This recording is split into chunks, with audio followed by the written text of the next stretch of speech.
The reason why I am asking this question is because I believe there is an implication of the car park fees in your budget, and it will not provide for clarity in your budget if you don't know what to expect, whether it's an incremental percentage um, quarterly or yearly.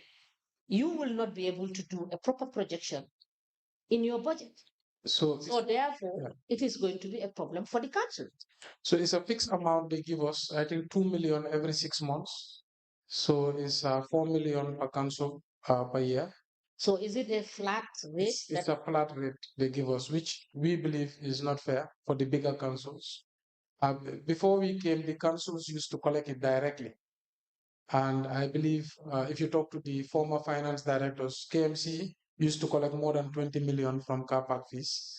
But the then president said the manner in which it was collected was disruptive because council officers used to stand in the middle of the road and will stop vehicles and get them to pay. That's when he directed that GRA should pay and give to the councils.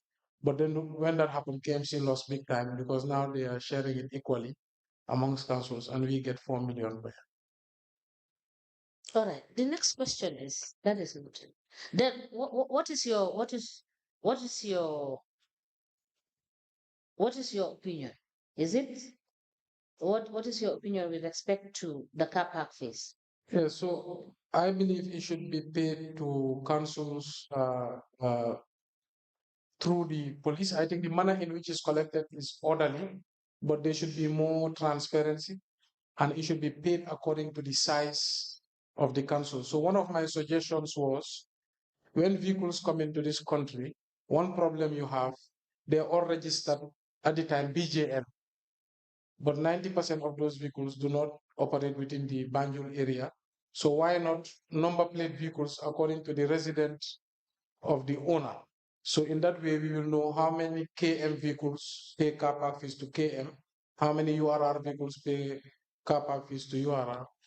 But the manner in which the police register these vehicles sometimes is not reflective of where they operate. Thank you. There is my next question is that there is a consistent report on the fact that the council does not generate the requisite financial reconciliations. Have you been doing anything with respect to the fact that the finance department does not provide the reports that are required for you to understand what is happening in the finance department? You mean In terms of, yes, bank reconciliation? Yes, and financial transactions. Because looking at the records from KMC, basically 90% of the transaction is cash based, A lot of it. right? So what did you do? You understand with respect to that issue? So 90% of the income is cash based, I believe. But 90% of the expenditures are through the bank. But one thing the council has been saying is how to No. 90% is not through the bank. the expenses. Yes, because I will give you right now the reason why I said no. For instance, Sihu Sabado. Oh, okay, that's different. Yes. Okay, I understand. Yes, so Okay, we drew the sum of if you 167 million, yes, 645, 914.87. And this is different from, you understand, another total colossal sum that cannot be accounted for because there is cash flow, you understand, yes, transaction, which is not going through the bank. exactly. So the committee sittings, the council sittings, the daily pays is a large part of council's payments. Those are cash based. And I think this is what we were discussing here earlier on.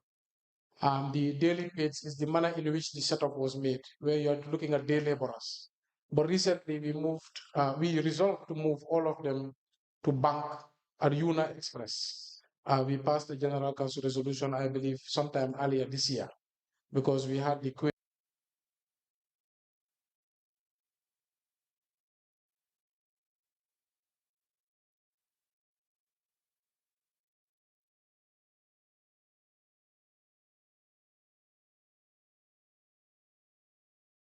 queries through the commission, but not from the auditors. But through the commission, when we had the queries, one councillor raised it. They said, why don't we now push them all to you now? Because a lot of them, they don't want to do traditional banking. They run away from the fees. But when it was raised as a concern, we took that action. Now, in terms of the revenue generation, that one, digitalization, thing that we made strides towards. And that's why we initially brought Ecotech on board, because the Ecotech plan was to make a pilot with the Dimbalit. If the pilot was successful, then we can roll it out to other revenue sections gradually. But because the pilot with the Dimbalit did not succeed, it was not successful, this is why we could not. Recently, part of the University of Essex grant, which is 2024-2025, the one you were looking at $13 million in, was how to now digitalize payments. But before we can do that, we need to map out the addresses within the municipality. Because without the addresses, it becomes difficult to connect somebody's digital payment to the address they reside and the property they're paying rates on behalf. So that's why we brought about that project. But it would be best if we avoided cash-based transactions because the risk is too high. You know. Council, you may proceed. Right. The other issue is in relation to the GPPA compliance reviews. I'm sure you're familiar with the compliance reviews that I've seen them. happens every year.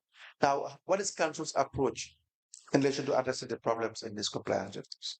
So I think KMC has been told by GPPA verbally and also based on the report that we are the most compliant council, although not perfect.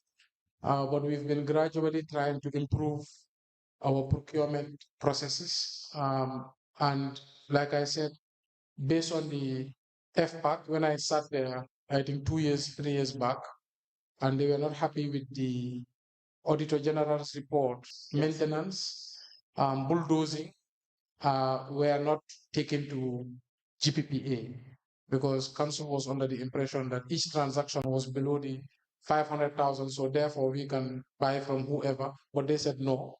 When you accumulate those procurements in the year,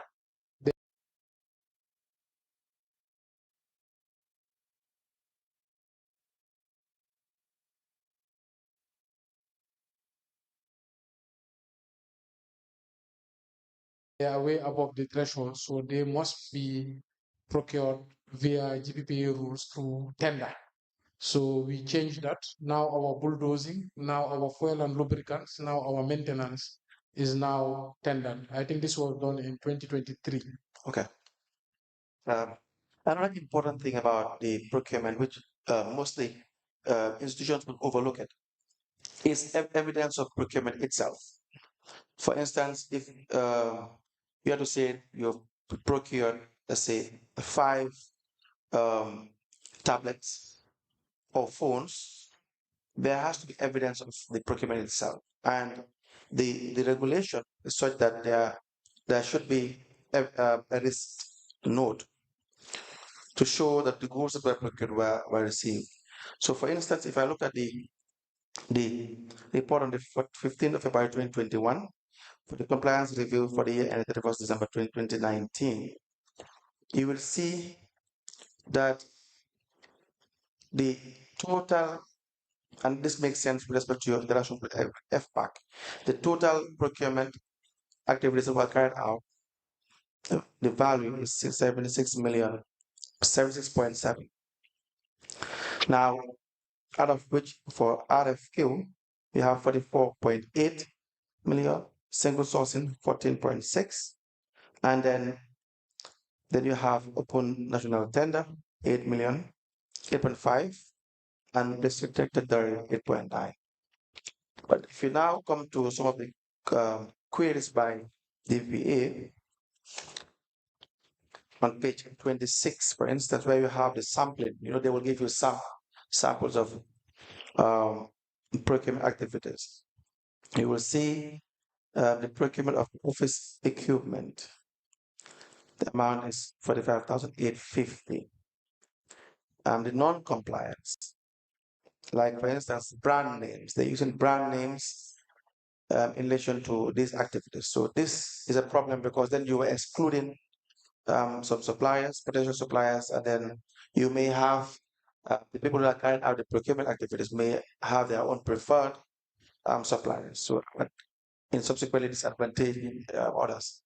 The number two issue is there was no evidence to show that the item supplied was inspected at the time of delivery due to the absence of inspection committee. Then the last one, which is very important, is that there was no delivery receipt in the file. You've said that. Which page? 26 Okay. of the December 2019 review. So there was no delivery receipt or delivery note, you can call it. Do you see that? Yes, I see. Now, when you have these reports, do you now verify as council to have a mechanism where the committees will verify to make sure that there is no fraud at the level of the procurement activity? For instance, if it is carried out by the SPU, the Special Procurement Unit, or the Contracts Committee, that they don't just take council's money and and purportedly buy stuffs without in fact buying them.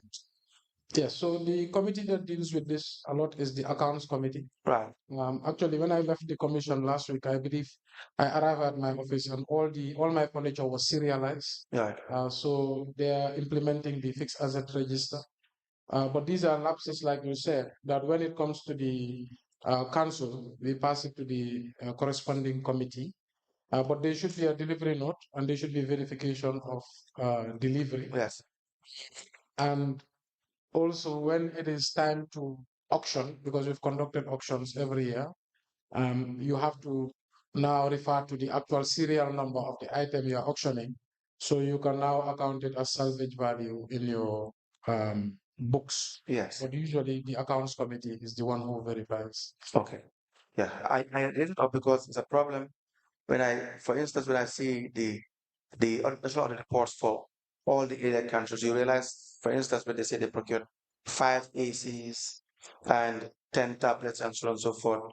But then the issue now that I have in my head is, but do you have evidence of delivery? For instance, there may be delivery, it's possible, but without the delivery note, one can argue that you don't have evidence of purchasing to show that you have purchased these items, of course. Right. Now, the other issue is in relation to the budget. What is the process of preparing the budget at council? Okay, so actually right now we're preparing a budget. So a few years back, the ministry set up a finance advisory committee where two mayors sit on it and represent other councils. I was selected and the Mansakonko Area Council mayor were selected, and we sit with the Ministry of Finance, the permanent secretary, and the permanent secretary of Ministry of Lands. And they wanted us to change our budget style. One, they wanted it more realistic because there's that, of course, mistake with politicians where they create wish list. I want to do this, I want to do that, and then they develop unrealistic budgets. So we were to go back and ensure that the budgets were realistic and based on last year's revenue. Secondly, they also wanted program-based budgeting. So program-based budgeting would be you develop your development budget around programs, but through community consultation. So I believe that started in 2021, somewhere around there. We started budgeting first. The first section, the councillors go back to their WDCs and do consultation. The directors, the department heads go back to their departments and do consultation, unit heads. And of course, the mayor has big ticket items he wants to deliver for the municipality, and he also gives that. And then the finance committee starts the sittings. So the finance committee of council brings the budget together. Once they bring it together, the management first sits on it. Then it comes to the senior management, and they sit on it. And then we present it to the council. And that's the hard part. So yesterday I was not around, but they held the first budget session. I heard it was very messy because if you're not strong, you cannot manage the opinions. So we usually have 2 or 3 budget sessions. Then we finalize before September 30th and submit to the ministry. The ministry usually takes a very long time before they respond. Okay. So over the years, they usually respond around February of the following year, which is a problem because then you have to start implementing your budget in January. Yes. So usually then the minister puts his observations or queries. Out of the years, I've seen through the first minister, one observation and query. And now with this minister, I've seen an observation and query last year. And then we make the adjustments according to their observations and queries and send back to them for the final endorsement of our budget. But all of this should happen before the beginning of the year so that legally we can implement the budget. But KMC, we said it's September 30th, but they never respond to February, etc. So I think that should be fixed. Very well. Now the WDCs, their own contribution. Do they put it in writing? Do you know? So WDCs, their funds is something that we developed at KMC. We pioneered it, but it's a bit difficult. So we started giving our WDCs, I believe, in 2019 or so, around that, 200,000 annually, to prevent them from always coming and bringing odd requests to council so they can implement. The challenge there now becomes the verification and audit. And without a strong internal audit unit, that becomes a challenge. Previously, our internal unit was not very strong, but now we have a strong director. So they must put their project request in writing, submit it to the mayor's office for onward transition to the CEO.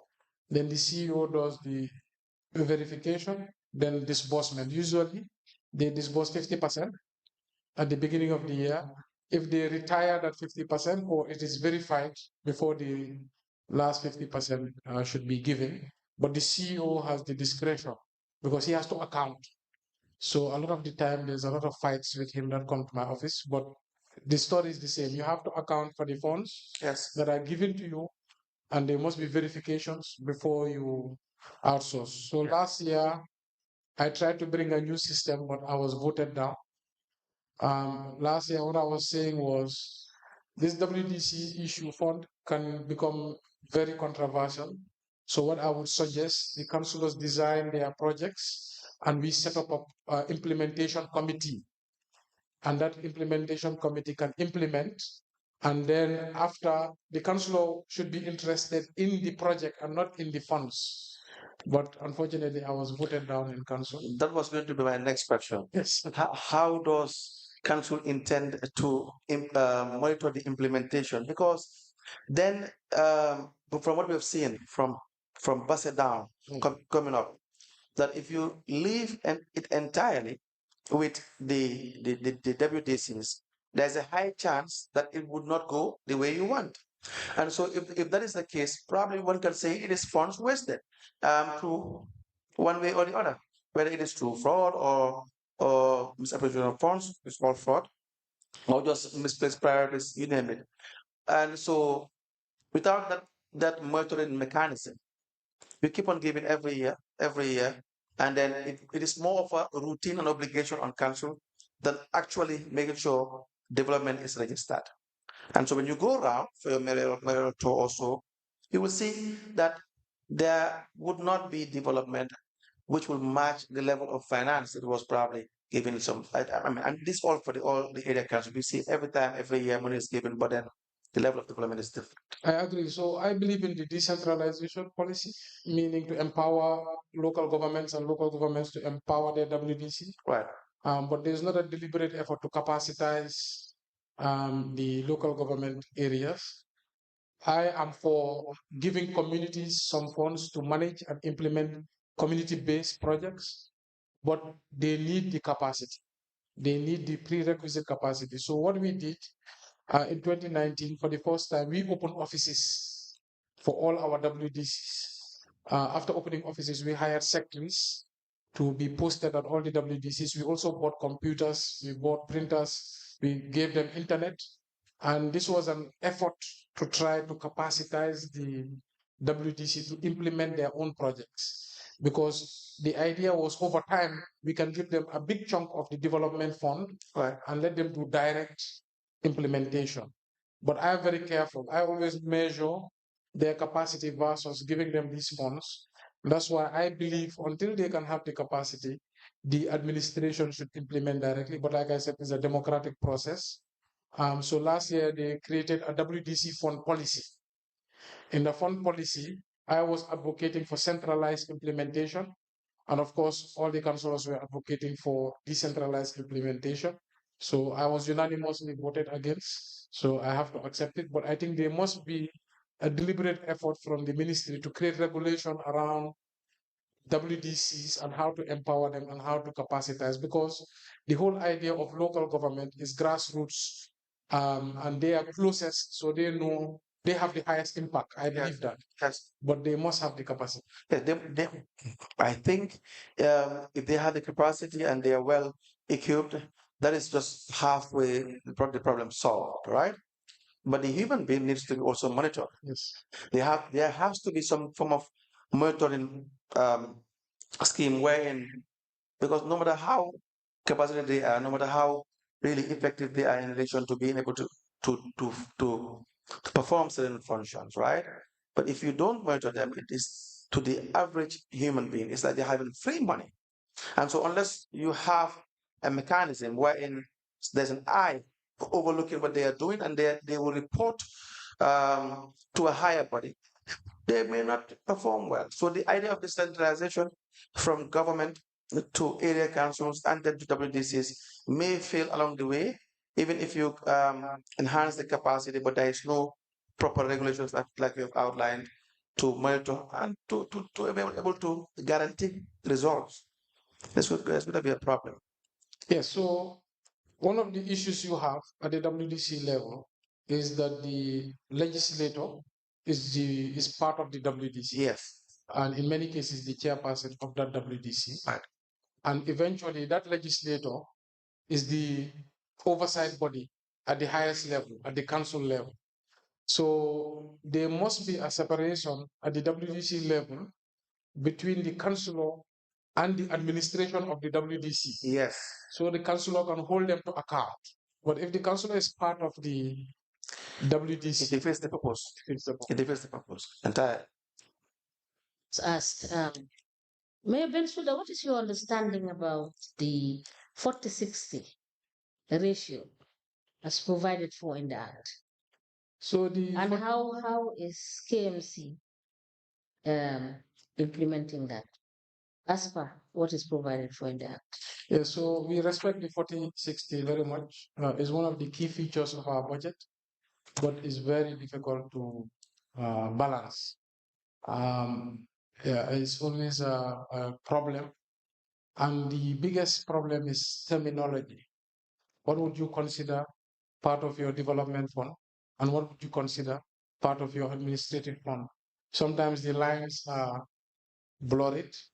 So definition is a problem there, because the Act just says 60-40. It's basically just one line, 60 development fund, 40 administrative fund. Then the next challenge now is definition. What could you define as development and what could you define as administration? So that's why there must be more regulation to create the definition of that. But KMC, just yesterday I asked about the 40-60, and they said it's being adhered to. Now, something that councils also do, if they are not able to balance the budget, then they exaggerate the revenue. They think that, okay, we're going to try harder next year and try to generate funds here, try to generate funds there, try to generate. But if that fails, your 40% can no longer be 40% because your expenses are fixed. But now your revenue is a projection. So if you are projecting that you may generate more revenue, and then you are taking up more staff, you are buying more materials, your 40% will not forgive you. But if you fail to generate the 60%, the admin expenses will be more than what you projected. But realistically, if you look at based on the documents we have reviewed, um, for 2018 to 2023, Yes. the recurrent expenditure is more than 40%. Looking at your budget and the financial transaction. Based on the financial statement or the budget? Yes, based on the financial the budget and the the transactions. So the budget is always balanced to 60-40. Now, if the financial statement at the end is not balanced, maybe I can say I can look at that. But I've never seen a report where it's not balanced. But I can see how it doesn't balance. But I know at the budget session it is always balanced. The problem Yes, the budget session, because you have already explained that. You have said that you understand the when putting the budget together, it is the forecast is made unrealistic. It's not realistically made in terms of what revenue you will collect at the end of the year. So the forecast is not realistic. So if the forecast is not realistic, you will not be able to, at the end of the day, have a balanced budget. So the Because your budget, you can only balance it based on your actuals in terms of revenue collection and your actuals in terms of your expenditure. Is that not the case? No, so when I say it's not realistic, it's always after the fact. So when you're developing the budget, people bring ideas. So for example, if I as mayor say, look, let's cut down these expenses because we need to stay within the 40%. But do you agree with me that a budget is a projection and the projection should be realistic? Yeah, so that's what I'm Do you agree? Yes, the projection should be realistic. Yes. But when the finance committee, we have a revenue committee that comes up and says, no, mayor, we have a plan to transfer all payments to the banks. So with that, we project that we will collect more rates based on that plan. Or we have a plan to outsource debt collection to agents. So they bring their strategies. But if that plan fails, and in the real world, a lot of these plans, they have problems, then your budget ends up not being realistic. But the major issue that hampers our budget is the lack of subvention from the government. So when we do the budget, KMC, we always budget 46 million as projected subvention from Gambia government as per the Finance Audit Act, which says government should subvent councils with 25% of their development fund. But government has never done that. So because government does not bring their part of the budget, you will always have a problem in terms of your projected revenue. But if at all government was bringing that 46, but having realized that on hindsight, that year in year out, you don't have the anticipated income from government. Should that be the basis upon which you will do your projections on a budget? no, so I always Because that I believe would not be realistic. yeah, so I always advocate to move the government subvention on the maybe, and let's balance our budget based on what we believe we will get versus bringing government in, because then we end up in problems. So the other thing also, when we started putting our grant income as part of our revenues, the development fund grew significantly. That's why I said all these years we've been getting grants, so we've been between that threshold.